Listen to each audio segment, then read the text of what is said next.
Israel को Dubai में, जिसके बाद वो दीगर ममालिक को अब इस हिफाजत के लिए जो कहेगा कि उनकी हिफाजत के लिए आयरन डोम मौजूद है, अगर वो ख़रीदना चाहते हैं तो उनको भी ये इंस्टॉल करके देगा और उसके बाद वहाँ पे इसराइल अपनी बेस बनाएगा। अमेरिका का एक जदीद सिस्टम है थॉड, ये भी मौजूद था, लेकिन इसराइल की जानिब से एक सस्ता आयरन डोम जिसको फराहम किया जा रहा है इसराइल दुबई को। उसकी एक बड़ी वजह यह है कि थॉड जो डिफेंस सिस्टम है, एक इंटरसेप्टर मिसाइल है, उसकी कीमत जो है वो 15 से 20 लाख डॉलर के करीब है। दोस्तों, कभी आपने सोचा कि इसराइल जो कि मुसलमान ममालिक के ऊपर जहाँ पे बमबारी कर रहा है, जेनोसाइड कर रहा है, बच्चे, बुज़ुर्ग, ख़वातीन और हर तबका फ़िक्र के अफराद को बमबारी के साथ कुचल रहा है, उसको मुस्लिम ममालिक किस तरह सपोर्ट कर रहे हैं, कि मुस्लिम ममालिक किस तरह उसको पैसे फ्राहम कर रहे हैं। एक तरफ आपने देखा होगा पूरी दुनिया के अंदर बहुत सी ऐसी मसनूआत की बाइकआउट मुहिम जारी की गई, जिसमें जो फंडिंग थी जो इसराइल को वो कंपनीज कर रही थी, लेकिन उसके साथ साथ बहुत से ममालिक ऐसे भी हैं जो इसराइल को इस हवाले से फंडिंग कर रहे हैं, उसकी मईशत को मजबूत कर रहे हैं। उन ममालिक की आज हम बात करेंगे। मेरा नाम है इरफान मलिक और आप देख रहे हैं 24 न्यूज़ का डिजिटल प्लेटफॉर्म। इसराइल की जानिब से पहली दफ़ा इसराइल का जो आयरन डोम है, इसको इसकी जो सरहदें हैं उससे बाहर किसी और शहर के अंदर लगाया जा रहा है, किसी और मुल्क के अंदर इसको लगाया जा रहा है। जी हाँ, बिल्कुल आपने ठीक सुना कि आयरन डोम जो है इसको मुस्लिम ममालिक की हिफाजत के लिए लगाया जा रहा है, और ये मुस्लिम मुल्क जो है यूएई है। यूएई रियासत जो दुबई जिसको कहा जाता है, वहाँ पर आयरन डोम की तनसीब के लिए आज जो इसराइल की जानिब से अपना अमला, इसराइली यानी कि फ़ौजी और उसके साथ साथ आयरन डोम की बैटरियाँ पहुंचा दी गई हैं। जी हाँ, ये एक बहुत बड़ी खबर है कि इसराइल अब दुबई की हिफाजत के लिए अपना आयरन डोम, और ये हिस्ट्री में फ़र्स्ट टाइम है कि आयरन डोम जो है वो इसराइल की सरहद से बाहर किसी और मुल्क की हिफाजत के लिए लगाया जा रहा है। इस हवाले से दिफाई तजज़ियाकार जो हैं वो इस बात के ऊपर फोकस कर रहे हैं कि ये सिर्फ दिफाई मुआहदा नहीं है, ये सिर्फ तजारत नहीं है, ये एक ऐसा बेस दिया जा रहा है इसराइल को दुबई में, जिसके बाद वो दीगर ममालिक को अब इस हिफाजत के लिए जो कहेगा कि उनकी हिफाजत के लिए आयरन डोम मौजूद है, अगर वो ख़रीदना चाहते हैं तो उनको भी ये इंस्टॉल करके देगा और उसके बाद वहाँ पे इसराइल अपनी बेस बनाएगा। जिस तरह पहले बरतानिया और उसके बाद अमेरिका की जानिब से जो खलीज ममालिक के अंदर बेसिस बनाई गई थी, जहाँ पे उनके सैकड़ों नहीं हज़ारों की तादाद में फ़ौजी थे और दफाई साजो सामान, जिसमें जहाज़ भी थे, जिसमें दीगर जो उनके मिसाइल प्रोग्राम है उनको भी इंस्टॉल किया गया था। लेकिन इससे पहले हम आपको बताएं कि दुबई की जानिब से जो अपने एयर डिफेंस के लिए उससे पहले बड़ा अमेरिका का एक जदीद सिस्टम है थॉड, ये भी मौजूद था, लेकिन इसराइल की जानिब से एक सस्ता आयरन डोम जिसको फराहम किया जा रहा है इसराइल दुबई को। उसकी एक बड़ी वजह यह है कि थॉड जो डिफेंस सिस्टम है, अगर इसकी बात की जाए तो इसका जो एक इंटरसेप्टर मिसाइल है उसकी कीमत जो है वो 15 से 20 लाख डॉलर के करीब है, और ये करोड़ों रुपए मालियत का सिर्फ एक मिसाइल है जो ईरान की जानिब से जितने भी हमले किए गए दुबई में जो अमरीकी एयर बेसिस के ऊपर, उसको रोकने के लिए जो जिसकी मालियत 20,000 या 30,000 डॉलर के करीब बताई जाती है, उसको रोकने के लिए जो इतने महंगे 15 से 20 लाख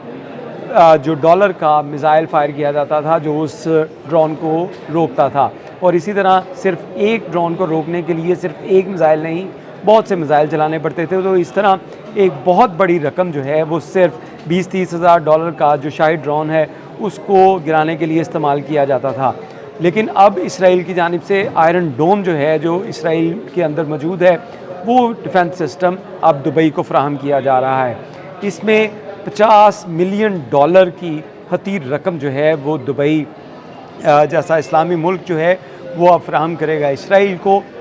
जिसके बाद उसके ट्रूप्स, उसके फ़ौजी और उसका अमला ये डिफेंस सिस्टम जो है इंस्टॉल करना उसने दुबई में शुरू कर दिया है। इसके साथ साथ आपको पासदारान इनकलाब की जानिब से बताएँ, पासदारान इनकलाब की जानिब से एक बड़ा बयान इसी तनाजुर के अंदर दिया गया है कि अगर ईरान के ऊपर सीज़ फायर के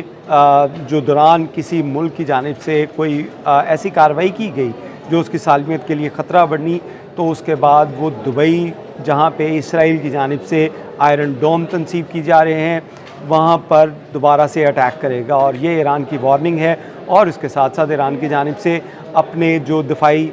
सिस्टम है और मिसाइल सिस्टम है इसको भी एक्टिवेट कर दिया गया है।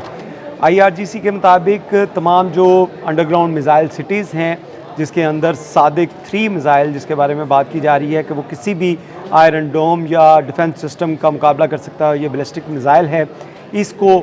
जो है वो अलर्ट कर दिया गया है ताकि ईरान के ऊपर अगर किसी जगह से भी इस तरह की खिलाफ वर्जी सीज़ फायर की होती हुई नज़र आई तो उसके बाद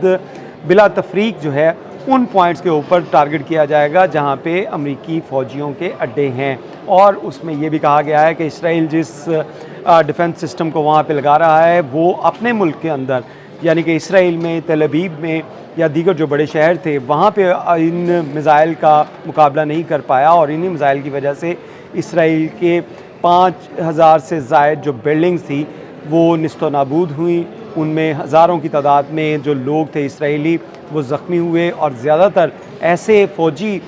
जो थे पॉइंट्स थे जिनको टारगेट किया गया था ईरान की तरफ से और उनके फ़ौजियों की भी एक बड़ी तादाद इन्हीं बैलिस्टिक मिसाइल की वजह से ज़ख्मी हुई थी। तो वो जो इसराइल को नहीं बचा सके वो दुबई को क्या बचाएंगे। दूसरी जानिब आपको एक और बड़ी खबर बताएं कि ईरान की जानिब से जो एक पासदारान इनकलाब ने एक प्रोग्राम शुरू किया था कि जो ईरान और अमेरिका और इसराइल के दरमियान जो जंग है इसके लिए फ़दाईन यानी कि रज़ाकार जो थे उनकी भर्ती करने के सिलसिला शुरू किया गया था। तो इसी सिलसिले में अब तक 20 लाख से ज़ायद जो नौजवान हैं जिसमें ख़वातीन भी हैं और नौजवान भी हैं उन्होंने अपनी रजिस्ट्रेशन करवा दी है और पासदारान इनकलाब की जानिब से ये ऐलान किया गया है कि 20 लाख मज़ीद फ़ौजी जो है वो अब तैयार हो चुका है जिसको IRGC जो है और पासदारान इनकलाब मिलकर उनकी वेरिफिकेशन करेगी और उसके साथ साथ वो लोग जो कि जंगी महाज़ों के ऊपर जो ट्रेनिंग उनको हासिल है या दिफाई तौर के ऊपर वो अपने आप को बेहतर साबित कर सकते हैं तो उनकी रजिस्ट्रेशन के बाद उनकी रिक्रूटमेंट का अमल शुरू किया जाएगा। तो इस तरह ईरान के पास जहाँ पे उनके पास IRGC है वहीं पे पासदारान इनकलाब की फ़ौज है, वहीं पे अब 20 लाख जो है वो वॉलंटियर्स जो हैं उनको भी शामिल कर लिया गया है। तो एक बहुत बड़ी ताकत जो है वो ईरान के पास दिफाई तौर के ऊपर ह्यूमन शील्ड जो है वो तैयार हो चुकी है और इसमें ज़्यादातर लोग ऐसे हैं जो कि जंगी तरबियत याफ्ता भी हैं और जो नहीं होंगे उनको IRGC और पासदारान इनकलाब की जानिब से भी ट्रेनिंग करवाई जाएगी। ये थी आज की खबरें। आपको कैसा लगा इस हवाले से अपना कमेंट ज़रूर बताइएगा और ऐसा मुस्लिम मुल्क जो किसी दूसरे इसराइली या गैर मुस्लिम मुल्क के ख़िलाफ़ लड़ रहा हो उसके ख़िलाफ़ किसी मुल्क का उसको सपोर्ट करना ये कैसा लग रहा है आपको कमेंट्स में ज़रूर बताइएगा। बहुत शुक्रिया।